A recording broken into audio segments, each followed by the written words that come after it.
Hello everyone, PSP history channel में आपका स्वागत है और आ गया हूँ आपके सामने फिर से एक नई रियल डरावनी और खौफनाक कहानी लेकर।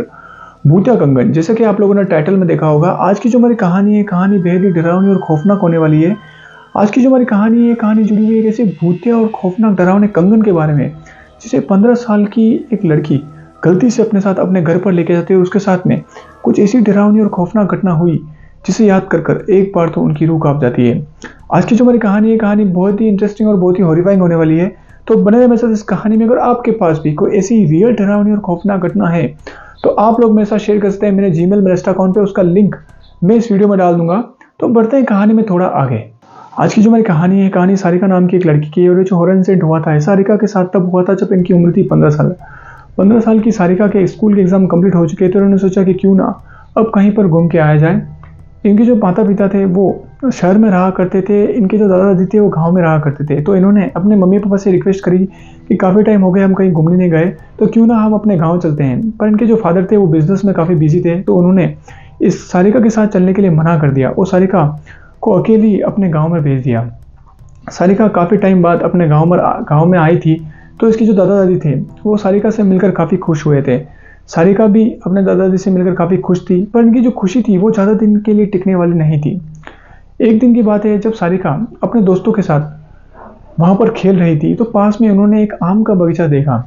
वो आम का बगीचा काफ़ी बड़ा था। सारिका और उनके दोस्तों ने ये सोचा कि क्यों ना इस आम के बगीचे में घुसकर यहाँ के आम तोड़कर खाया जाए। सारिका और उसके दोस्त उस बगीचे में एंटर करते हैं और वहाँ पर आम को तोड़ने के लिए पत्थर उठाते हैं और इन्होंने वहाँ पर पत्थर उठाकर उस आम के पेड़ पर मारने लग जाते हैं। तभी एक आम उस पेड़ की डाली से टूटकर नीचे गिरता है और लुढ़कते हुए एक जगह पर पहुंच जाता है। जब सारिका उस आम को लुढ़कते हुए उस जगह पर जाते हुए देखती है तो देखती है कि ऐसा लग रहा था कि वो जो जगह थी वो ऐसा लग रहा था किसी ने आकर उस जगह को खोदा हुआ है। वो जो आम था वो लुढ़कते हुए उस जगह पर जाकर पहुंच गया था। जब सारिका उस आम को उठाने के लिए उसके पास में जाती है तो वो देखती है कि उसे वहाँ पर एक पोटली दिखाई देती है। उस पोटली का जो हिस्सा था उस मिट्टी से थोड़ा बाहर आ रहा था। ये सब देखकर सारिका ने उस आम को तो उठाया और उस पोटली को भी अपने हाथों से बाहर निकाला। जब वो उस पोटली को बाहर निकालती है तो देखती है कि उस पोटली के अंदर 2 कंगन हैं। वो कंगन देखने में ऐसे लग रहे थे कि काफ़ी पुराने हैं, पर उस कंगन की जो डिज़ाइन थी वो काफ़ी अच्छी थी। ऐसा लग रहा था कि ये कंगन काफ़ी पुराने हैं और उन कंगनों को देखकर सारिका एक बार आकर्षित हो जाती है। यानी वो कंगन इतने मनमोहक थे कि सारिका उन कंगनों को अपने साथ लेने के लिए रोक नहीं पाई। सारिका ने बिना कुछ सोचे समझे उन कंगनों को अपने जेब में रख लिया और सीधा वहाँ से दौड़कर अपने घर पर चली गई।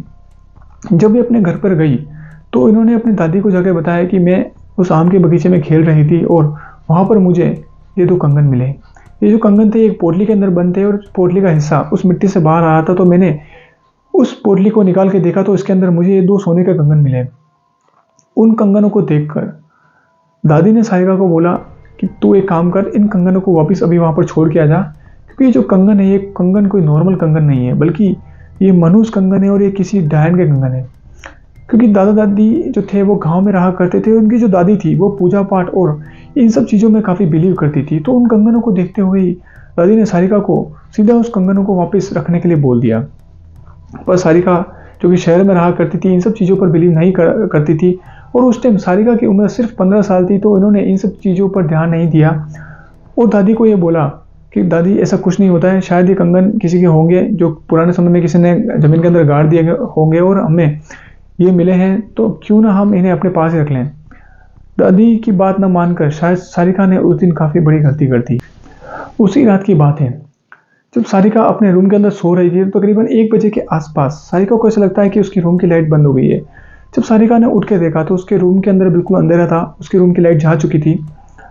वो जैसे ही पानी पीने के लिए अपने बेड से घूमती है तो वो देखती है कि उसके रूम के अंदर एक चेयर रखी हुई थी, उसके ऊपर एक लेडी बैठी हुई है, एक औरत बैठी हुई है जिसके बाल बिल्कुल खुले हुए हैं। उसकी जो आंखें थी वो गुस्से से बिल्कुल लाल थी और वो सिर्फ सारिका की तरफ देख रही थी। अजीब सी बात यह थी कि सारिका जो थी वो रात को सोते हुए भी उन कंगनों को अपने साथ में लेकर सो रही थी। वो जो कंगन थे वो सारिका के तकिए के पास में पड़े हुए थे और वो जो औरत थी वो सिर्फ उन कंगनों को ही देखकर घूर रही थी। यानी मैं आप लोगों को बता दूं कि जो बेड था उसके जस्ट सामने उसकी चेयर रखी हुई थी। वो जो औरत थी वो बिल्कुल उसके सामने उस चेयर पर बैठी हुई थी। उसकी जो निगाह थी वो सिर्फ उन कंगनों की तरफ थी। उसकी जो आंखें थी वो बिल्कुल लाल थी, उसके बाल जो बिल्कुल खुले हुए थे, उसका चेहरा बिल्कुल झला हुआ था। सारिका ये जो दृश्य थी, ये जो इमेज थी, वो बिल्कुल अपनी आंखों से देख रही थी। एक बार तो ये सब देखकर सारिका के रोंगटे खड़े हो गए थे। उसे बिल्कुल समझ में नहीं आया था कि वो चिल्लाए भी कैसे। सारिका बिना कुछ सोचे समझे सीधा अपने बेड से उठती है और दौड़कर अपने घर के हॉल में चली जाती है। उसने दादा दादी को काफ़ी आवाज़ देने की कोशिश करी, पर सारिका को ऐसा लग रहा था कि कोई भी उसकी आवाज़ नहीं सुन रहा है।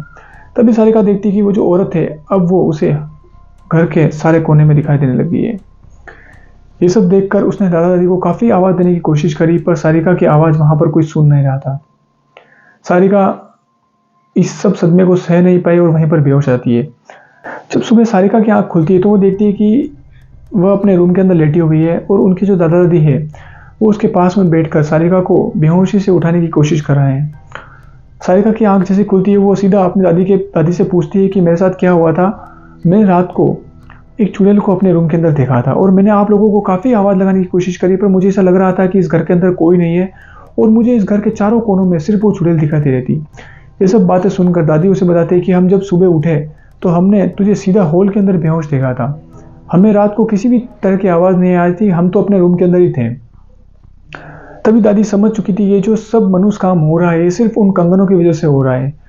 तभी दादी ने सारिका को फिर से बोला कि मैं तुम्हें अभी भी कह रही हूँ, वो जो चुड़ैल है वो इन कंगनों के साथ अपने घर के अंदर आ चुकी है। तुम इन कंगनों को जाकर वापस वहाँ पर रख के आ जाओ। तभी सारिका बोलती कि ठीक है दादी, मैं आप लोगों की बात मानती हूँ, आप भी मेरे साथ चलिए और उन कंगनों को अपन वापस वहीं पर गाड़ के आ जाते हैं। तभी उसकी दादी बताते हैं कि ये काम तुम्हें अकेले ही करना होगा और मैं तुम्हारे साथ नहीं चल सकती, क्योंकि तुमने उन कंगनों को वहाँ से बाहर निकाला है और तुम्हें उन कंगनों को वापस वहाँ पर रखना है। दादी की बात मानकर, जैसा कि दादी ने उसे बताया था कि ये कंगन तुम दिन में नहीं रखोगी बल्कि रात में तुम जाकर फिर से उन कंगनों को वहाँ पर गाड़ के आ जाओगी। दादी की बात मानकर सारिका वही करती है और रात के समय में उन कंगनों को उस बगीचे के अंदर रखने के लिए जाती है। जैसा कि दादी ने उसे बताया था कि जब तुम उन कंगनों को वहाँ पर रखने जाओगी तो जो चुड़ैल है वो तुम्हें ऐसा करने के लिए नहीं करेगी, क्योंकि वो चुड़ैल चाहती है कि वो इसी घर के अंदर रहे और उन कंगनों को तुम यूज़ करो और वो तुम्हारे शरीर पर हावी होना चाहती है। तो जब भी तुम उन कंगनों को उस बगीचे के अंदर वापस रखने जाओगी तो वो तुम्हें रोकने की कोशिश करेगी। अगर तुम अपने मकसद से भटक गई, यानी अगर तुम उसकी बातों में आ गई, वो तुम्हारे साथ छलावा करेगी और अगर तुम उसकी बातों में आ गई तो वो तुम्हारे ऊपर हावी हो जाएगी और शायद तुम्हें मार भी सकती है। सारिका को उसकी दादी ने बताया था कि इन कंगनों को तुमने ही वहाँ से निकाला है और तुम्हारी जिम्मेदारी है कि तुम उन कंगनों को वापस वहाँ पर रख के आ जाओ। मैं अगर तुम्हारे साथ चलती हूँ तो शायद वो जो चुड़ैल है वो तुम्हारा पीछा नहीं छोड़ेगी। रात के समय में आज तुम वहाँ पर जाओगी, उन कंगनों को वापस उसी जगह पर गाड़ के आ जाओगी जहाँ पर तुमने वहाँ पर उन कंगनों को वहाँ से निकाला था। दादी ने कुछ नियम सारिका को बताए थे। दादी ने ये बोला था कि जब तुम उन कंगनों को वहाँ पर रखने जाओगी तो तुम्हें पीछे मुड़कर नहीं देखना है और वो जो चुड़ैल है वो तुम्हें भ्रमित करने की कोशिश करेगी, यानी वो चुड़ैल ये चाहती है कि कंगन तुम अपने पास में रखो और वो तुम्हारे शरीर पर कब्जा कर ले। पर जब तुम उन कंगनों को वापस रखने जाओगी तो वो तुम्हें आकर्षित करने की कोशिश करेगी, तुम्हारे साथ छलावा करेगी, पर तुम्हारी जिम्मेदारी यह है कि तुम पीछे मुड़कर मत देखना और उस चुड़ैल की बातों में नहीं आना। यानी वो तुम्हें काफ़ी डिस्ट्रैक्ट करने की कोशिश करेगी, पर तुम सिर्फ उन कंगनों को उस पोटली के अंदर रखकर वहाँ पर गाड़ के आ जाओगी। दादी की बात मानकर सारिका अपने घर से निकलती है। तकरीबन रात को 12 बजे के आसपास वो अपने घर से निकलती है। जब वो रास्ते में जा रही थी, यानी वो जो बगीचे का जो रास्ता था वो काफ़ी सुनसान था, वो एक पतली सी पगडंडी से होकर उस बगीचे के यहाँ पर पहुँचता था। जब सारिका उन कंगनों को उस बगीचे की तरफ लेके जा रही थी तो सारिका को ये महसूस हो रहा था कि कोई उसे उसके नाम से पुकार रहा है। वो चुड़ैल की आवाज़ सुनकर सारिका ने एक नया आइडिया लगाया। उसने अपने एयरफोन निकाल कर अपने कान में लगा दिए ताकि उसे किसी भी तरह की आवाज़ नहीं आए और वो उस चुड़ैल की आवाज़ से डिस्ट्रैक्ट नहीं हो, वो चुड़ैल उसे छल नहीं सके। थोड़ी दूर चलने के बाद सारिका को ऐसा लगता है कि उसका फ़ोन की जो बैटरी है वो डेड हो चुकी है। उसके जो गाने उसके कान के अंदर चल रहे थे वो बंद हो चुके थे। अब उसे उस चुड़ैल की आवाज़ बिल्कुल साफ सुनाई दे रही थी। सारिका को ऐसा लग रहा था कि जब वो उस पगडंडी से निकल रही है तो कोई उसके साथ साथ में चल रहा है और उसके कान में उसके नाम से उसे बुला रहा है। पर उसे अपनी दादी की बात याद थी, क्योंकि उसकी दादी ने बोला था कि कुछ भी हो जाए तुम पीछे मुड़ के नहीं देखोगी, बल्कि वो चुड़ैल वो तुम्हारे ऊपर हावी हो जाएगी। सारिका को डर तो काफ़ी लग रहा था, पर उसके पास कोई अदर ऑप्शन नहीं था, तो सीधा उस आम के बगीचे में पहुंच जाती है जहां पर उसने उस पोटली को निकाला था। जब वो वहाँ पर जाती है तो वो देखती है कि वो जो जगह थी वो ऐसा लग रहा था कि किसी ने उस जगह को खोदा हुआ है। शायद उस पोटली को किसी ने ऑलरेडी वहाँ पर गाड़ रखा था, यानी पोटली जो थी वो किसी और आदमी के हाथ में भी लगी थी और उसने भी उस चुड़ैल से छुटकारा पाने के लिए उस पोटली को वापस वहाँ पर गाड़ा हुआ है। वो जो ज़मीन थी वो ऐसा लग रही थी कि किसी ने उस ज़मीन को खोदा हुआ है। वो देखती है कि वो जो पोटली थी अभी भी वहाँ पर पड़ी हुई है। पर सारिका के पास में सबसे बड़ी मुसीबत ये थी कि वो जो औरत थी जो उसे रात को उसके रूम के अंदर दिखाई देती, वो अब उसके सामने खड़ी हुई थी। यानी सारिका उस जगह पे पहुंचती तो देखती है कि वो जो पोटली उसके सामने रखी हुई है, वो जो डायन है, वो जो चुड़ैल है, वो उस पोटली के पास में खड़ी हुई है। ये सब देखकर सारिका की एक बार रूह कांप गई थी। एक बार तो सारिका ने सोचा कि मैं इन कंगनों को यहाँ पे फेंक देती हूँ, यहाँ से भाग जाती हूँ। पर सारिका को ये बात पता थी, जैसे कि उसकी दादी ने बताया था कि अगर तुमने उस कंगन को वहीं पर फेंक दिया तो ये चुड़ैल है, ये तुम्हारा कभी पीछा नहीं छोड़ेगी और शायद ये तुम्हें मार भी डाले। सारिका थोड़ी सी हिम्मत करती है, अपने भगवान का नाम लेती है और उस पोटली को उठाने की कोशिश करती है। तभी सारिका देखती है कि उस चुड़ैल ने उसका हाथ पकड़ लिया है और उसे जोर से धक्का मारकर वहां से गिरा दिया है। यानी सारिका जब उस पोटली को लेने जाती है तो वो जो चुड़ैल थी उसने उसका हाथ पकड़कर उसे जोर से धक्का दिया। सारिका वहां से नीचे गिर जाती है, पर फिर भी वो अपनी हिम्मत नहीं आती है, उठकर उस पोटली को लेकर उन कंगनों को उस पोटली के अंदर डालकर फिर से उस जमीन के अंदर गाड़ देती है। जैसे ही वो उस पोटली को जमीन के अंदर गाड़ती है, वो देखती है कि वो चुड़ैल वहां से जा चुकी है। अब वो चुड़ैल उसे वहां पर कहीं भी दिखाई नहीं दे रही थी। सारिका ने उस पोटली को उसके अंदर गाड़ा और बिना कुछ सोचे समझे सीधा वहां से दौड़ते हुए अपने घर की तरफ दौड़ते हुए आ जाती है। जब वो अपने घर की तरफ आती है तो अब उसे किसी भी प्रकार की कोई आवाज़ सुनाई नहीं दे रही थी। वो जो चुड़ैल उसे दिखाई दे रही थी वो भी अब उसे दिखाई नहीं दे रही थी। ये सब बात आकर उसने फिर से अपनी दादी को बताई कि मैं जब वहाँ पर पोटली रखने गई तो मैंने उस चुड़ैल को अपनी आंखों से देखा।